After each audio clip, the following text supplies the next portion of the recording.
Today's technology has enabled customers to be in touch with customer service associates faster. Various mediums to do so are phone lines, emails, fax, and other forms of communication. They have evolved over the past few years and are therefore extensively used by companies to increase communications with their customers. Customer care is the first place where a company provides a helping hand to their customers by addressing all their needs. It is important for your customer service representative to learn that only patience and courtesy may not be enough for impossible customers. For this, they need to learn vital tips and additional techniques. This is important because there are customers who insist that what they say is true, even if it's not.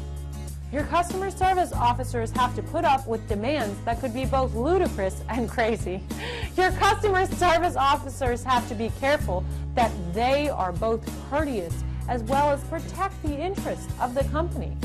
Sometimes we forget that phone etiquette is a two-way street. Don't think that customer service is a nightmare. If the proper kind of training is received, with the right kind of knowledge and skills, maintaining good customer relations will not be a tough call, but an enjoyable and profitable experience.